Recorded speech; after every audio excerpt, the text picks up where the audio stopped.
Previously on Lost. Alors stop, si jamais vous regardez ceci, c'est que vous avez vu la première partie qui se trouve juste ici. Si ce n'est pas le cas, regardez d'abord la première vidéo. Pour ceux qui l'ont déjà vue, installez-vous confortablement et continuons notre périple en Camargue dans cette magnifique ville qu'est Nîmes. Salut à tous, aujourd'hui on va apprendre quelque chose. Qu'est-ce qu'un vomitoire? C'est simple, quand on vomit ça fait pouf, comme ça. Et bien ici, le vomitoire, c'est simple. C'est simplement l'accès pour que les spectateurs à l'époque, dans le Colisée, ou je sais pas comment on appelle ça, la reine de Nîmes, puissent partir d'un coup. Parce qu'il y avait quand même 25 000 personnes qui venaient ici voir les spectacles, les gladiateurs et tout ça. Et donc d'un coup, en moins de 10 minutes, tout le monde sortait d'ici avec des accès comme ici qu'on appelle le vomitoire. Voilà. On se couchera moins con aujourd'hui. Comme dit dans la première vidéo, nous avons visité l'arène grâce à un guide qui était gratuit.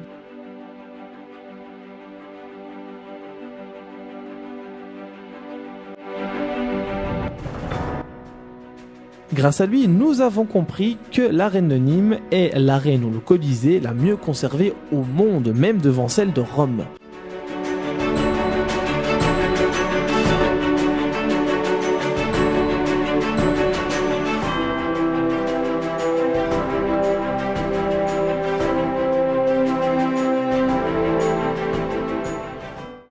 Bon, salut à tous, après 5 jours de montée, nous sommes enfin au-dessus des arènes de Nîmes. Alors, arène, première chose à savoir, ça veut dire le sable, ça veut dire le centre de l'arène. Tout autour, c'est l'amphithéâtre, en fait. Ça a été construit au 1er siècle après Jésus-Christ. Donc, voilà, au moins niveau date, on est plus ou moins bon. Alors, qu'est-ce qu'il faut savoir ici? Tout simplement que déjà tout d'abord, comme partout comme le théâtre, tout en bas, c'était les plus riches. Ensuite, il y avait les hommes des chevaliers. Ensuite, il y avait les corps de métier, les forgerons, les boulangers, tout ça. Et enfin, tout au-dessus, seulement la plèbe, quoi. Avec, entre autres, les femmes. Parce que oui, les femmes n'allaient pas avec les messieurs. Ils restaient tout en haut. Parce que bon, ce ne sont que des femmes. C'est une société patriarcale. Il fallait le placer, celui-là. Donc voilà, première petite chose. Alors ici à Nîmes, qu'est-ce qui se passe pour l'instant? Ici, pendant les grandes vacances, à chaque fois, ils mettent un peu de goudron pour tout ce qui est concert. Donc il y a les plus grands qui sont passés ici, Michel Sardou, même Rammstein a fait 3 nuits d'affilée, bref, il y a un peu de tout.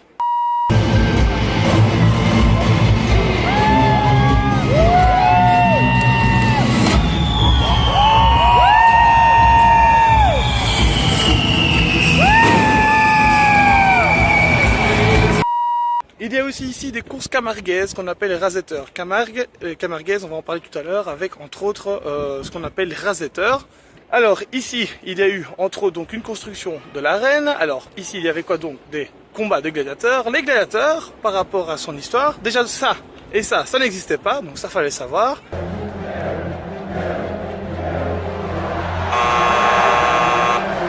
Et de deux, autre chose à savoir aussi, c'est que la mise à mort des gladiateurs était très très rare. 80% du temps, d'après le guide, eh bien les gladiateurs restaient en vie, car un gladiateur coûtait très très cher à la mise à mort. Et si jamais un gladiateur mourait sans faire exprès, parce que l'autre l'avait touché, de un, le premier il meurt parce que bon, il est mort, comme je l'ai dit. Deuxième chose, eh bien, puisque l'autre l'a tué, il faut le tuer aussi. Et donc ça fait 2 gladiateurs qu'il faut rembourser à la personne qui possède les gladiateurs. Bref, ça coûtait très très cher. Tout ce qui est sinon lion, éléphant et tout ça dans les arènes, eh bien c'était à Rome et pas autre part. Donc c'est souvent l'empereur ou les plus fortunés, les sénateurs par exemple, qui faisaient tout ça. Ici, on avait des chiens, des ours, bref, un peu moins sympathique que des lions et des éléphants, mais quand même. Donc voilà, très beau point de vue. D'autre côté, sinon derrière là, on a, j'espère, voilà. Alors ici, je ne sais pas si vous le voyez, il y aura ici autour, là-bas au bout, on va essayer d'y aller tout à l'heure, je ne sais pas si on aura le temps. Aussi un autre point de vue, mais sinon, voilà, regardez ça. C'est quand même sympa comme petite vue. Donc voilà. Donc ceux qui vont à Nîmes, si jamais vous voulez, il y a un pass à 13 € avec les arènes de Nîmes plus le guide qui est gratuit.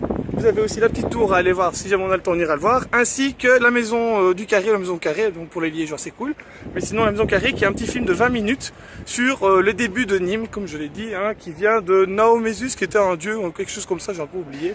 Autre petite info que j'ai oublié de dire, mais ça je ne savais pas du tout, c'est qu'en fait ici dans l'arène de Nîmes, juste après donc les grandes époques etc. Donc de je sais plus quand est année jusqu'en 1815 plus ou moins, donc quasi la fin de Napoléon. En fait, dans l'arène, il y avait un village. Donc ils sont passés de 15 000 habitants à 2 000 habitants, donc ils ont fait beaucoup moins. Et les gens habitaient ici, il y avait plus ou moins 250 habitations, 2000 habitants, et les habitants d'ici s'appelaient les araignées. C'est entre autres grâce à ça que Nîmes est resté comme ceci, donc l'arène de Nîmes est restée comme ici, ce qui n'est pas rien du tout. Et franchement, c'est trop bizarre de se dire qu'il y avait un village ici, c'est tout petit, je me demande comment ils ont fait. Mais voilà, information en plus à donner autour d'un petit déjeuner avec des potes, ça fait toujours plaisir. Si vous suivez ce beau petit cours d'eau, il vous mènera dans un jardin qui lui-même vous permettra l'ascension afin d'accéder à la tour de Magne.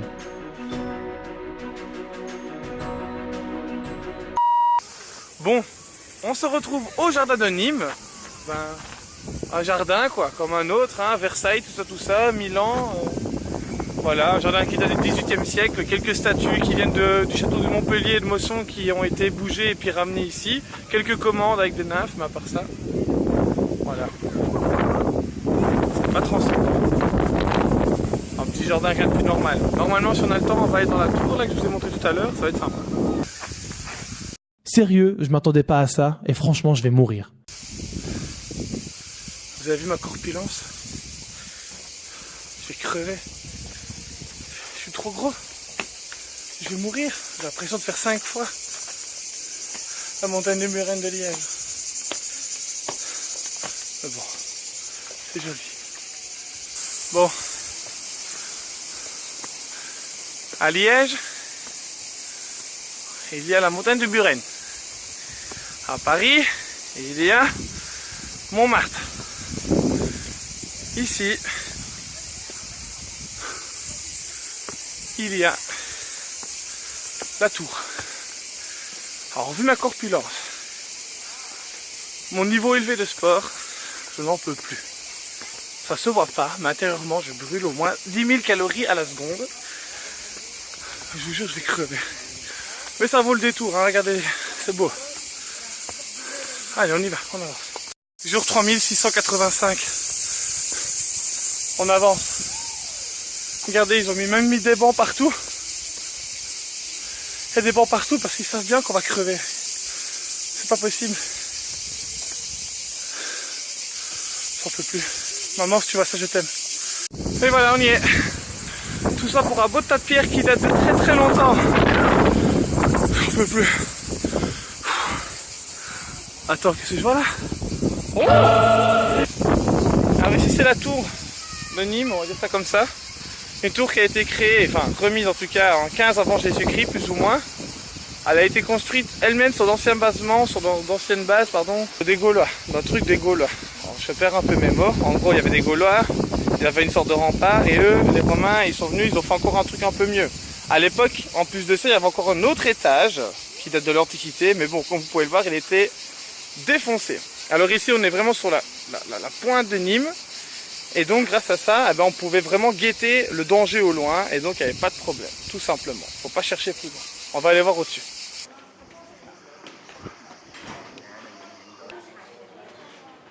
Et vas-y, il n'y a plus rien. Et après qu'il faut encore monter, on va aller voir Père Fouras.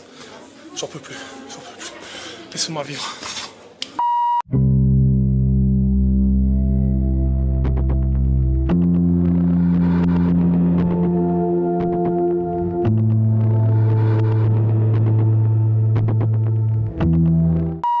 Alors, petite info supplémentaire, quand on lit ceci, en fait, il est expliqué que dans les textes de Nostradamus, il disait en gros qu'il y avait soi-disant un trésor enfoui en dessous de gros édifices ici à Nîmes. Et donc, ce qui s'est passé, c'est qu'un mec, sous le roi, alors on va retrouver le roi, sous le roi, Henri IV, a demandé la permission de vider toute la tour pour trouver le trésor. Et si jamais il trouvait des trésors, il devait reverser les 2/3 au roi. Malheureusement, il n'a rien trouvé, donc la tour fut vraiment en danger, elle a failli complètement être détruite. Heureusement, on a dû heureusement, on l'a consolidée, ils l'ont consolidée par après. Donc voilà, donc comme quoi, chercheur de trésors, ça ne paye pas toujours. Indiana Jones.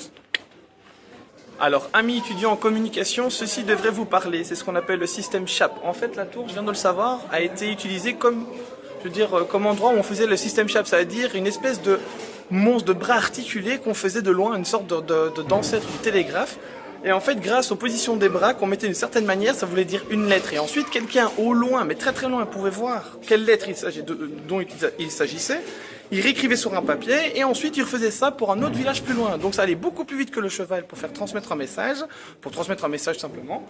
Et donc voilà, donc sachez-le, donc pour ceux qui font de la communication, ceci, ben, vous allez à un moment donné l'étudier, ça va très vite, hein, c'est de ligne, hein, c'est simplement purement culturel. C'est toujours bien de le savoir qu'ici, donc il y avait le système SHAP avec des articulations. Donc ici par exemple, on peut voir la lettre Y, D...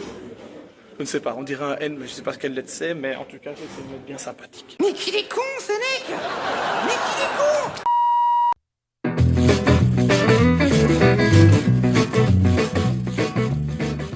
Bon, réveil un peu dur, je dois l'avouer. Faut que j'explique quelque chose. Hier, tout allait bien, on a été à Nîmes. Jusque-là, parfait. Après, ce qui s'est passé, c'est que bon, mon frère était en retard, ça c'est pas grave. On arrivait tout juste pour aller voir ce qu'on appelle la manade de Martigny. À un moment donné, donc après cette manade, la visite des taureaux, d'ailleurs voici quelques images. La manade, c'est le nom qui désigne un troupeau libre de taureaux, de vaches ou de chevaux conduit par un gardien. Alors ici c'est la manade de Martigny et comme vous pouvez le voir, nous allons lui mettre une jolie petite boucle d'oreille afin de l'identifier au cas où si un jour il se perd ou s'échappe.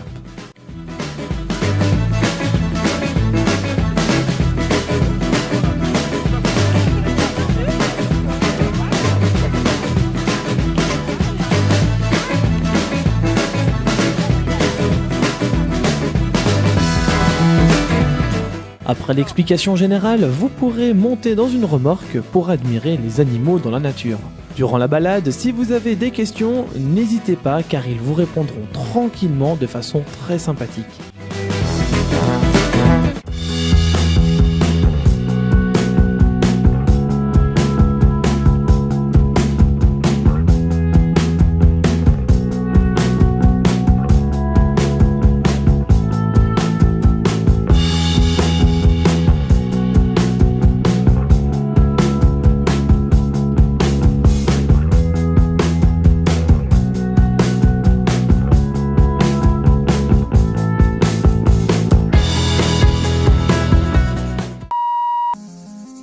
À un moment donné, après la balade, on a été faire le petit restaurant et tout ça.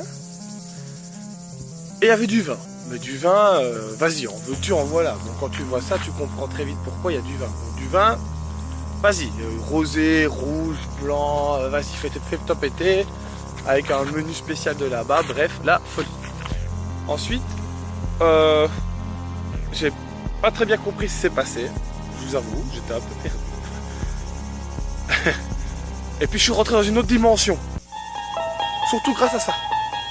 Les petites lampes là. Bon. Et puis après d'un coup, ça se passait bien. Et puis là il y a la Mireille Mathieu de la Camargue qui arrive. Et puis c'est parti à cacahuète. J'ai pas compris ce qui s'est passé. Alors là, nous mangions tranquillement un plat typique. Et puis d'un coup, tel Johnny arrive à son concert, nous avons eu l'arrivée à la Johnny façon Régine.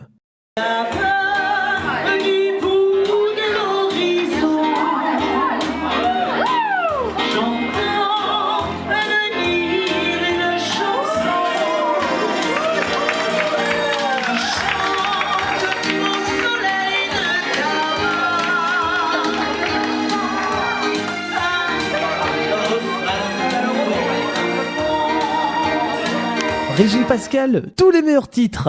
Après le cheval de Camargue, retrouvez Allez Allez. Allez, dansez, ici, on chante et puis on rit, on met la coupe oubliée. Ah ça, crois-moi bien que je veux bien oublier. Ce soir, c'est la fête chez Martigny. Que la fête continue! Ça, c'est ce que j'imaginais dans ma tête et ce que je voulais. Ça, c'était la réalité.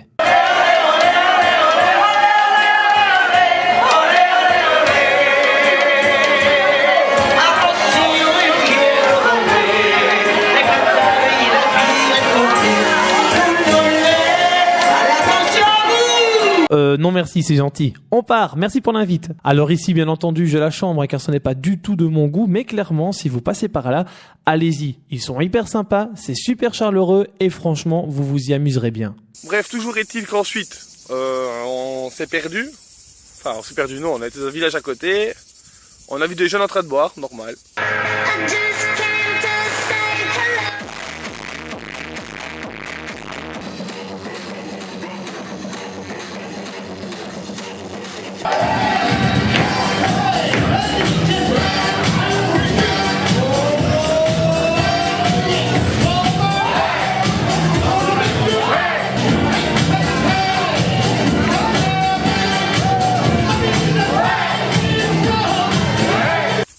Et puis voilà.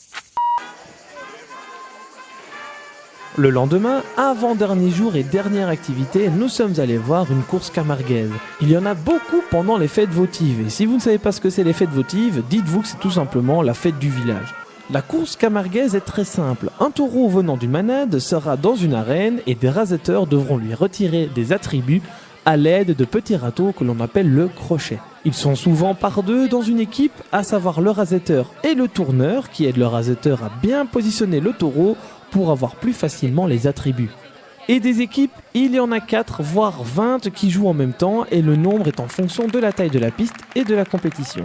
Les rasetteurs sont des sportifs de haut niveau et ils vivent très bien de ce sport malgré le danger. Une dame m'a dit que ça tourne environ à 3 000 € par mois net. Le crochet ne fait pas de mal au taureau, et ici d'ailleurs c'est le taureau qui est le héros et le plus respecté. Aucun mal ne lui sera fait, il y a un grand respect. S'il est blessé par mégarde, on regarde s'il peut continuer la compétition ou alors on le laisse rentrer. Dans tous les cas, ils vont terminer normalement leur vieux jour dans une manade jusqu'à une mort naturelle. Si un taureau devient très connu à la fin de sa carrière, les habitants peuvent même aller jusqu'à créer une statue ou autre faisant référence à sa carrière et surtout à la bête. Comme dit tout à l'heure, les rasetteurs doivent attraper les 5 attributs. Dans l'ordre, ils doivent d'abord attraper la cocarde qui est rouge et au milieu du front. Bon, ici, il a été enlevé. Ensuite, ils doivent attraper les 2 glands, qui sont des sortes de petits pompons blancs. Et enfin, il y a des fils qui sont sur les cornes du taureau, que l'on appelle les cordes. Chaque attribut rapporte des points au rasetteur pour son classement dans la compétition annuelle et en même temps lui rapporte de l'argent. Le montant de chacun des attributs augmente au fur et à mesure du temps de la compétition avec un commentateur qui n'arrête pas de rajouter de l'argent grâce à différents sponsors qui sont des publicités faites par les commerçants du coin. Maintenant que vous avez les bases et que vous comprenez un peu mieux ce qu'il se passe, je vous propose de regarder et de bien écouter le tout. Le taureau qui a transmis appartient à la manade Renault. Il est porteur d'une cocarde et de 2 glands à 25 € chacun. Ouais, d'accord. Ce taureau est marqué du numéro 245.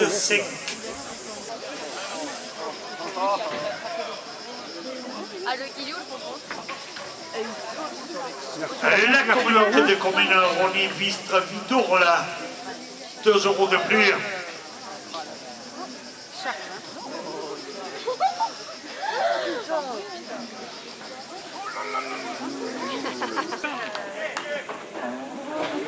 Ils doivent arracher, ils doivent découper, enlever de la corde. Parole et ministre de Ritard, Jean-Luc Soubérin, chemin de Boissière à Vergès, 2 € de plus. Bref, je pense que vous avez compris, une fois tout ceci terminé, les habitants font ce qu'on appelle des lâchers de taureaux pour montrer simplement que les gardiens savent gérer un taureau. Ici, c'était pas le cas.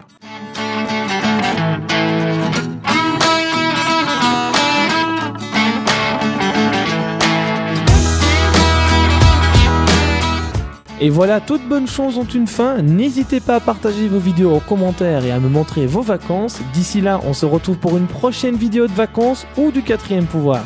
Ciao, ciao!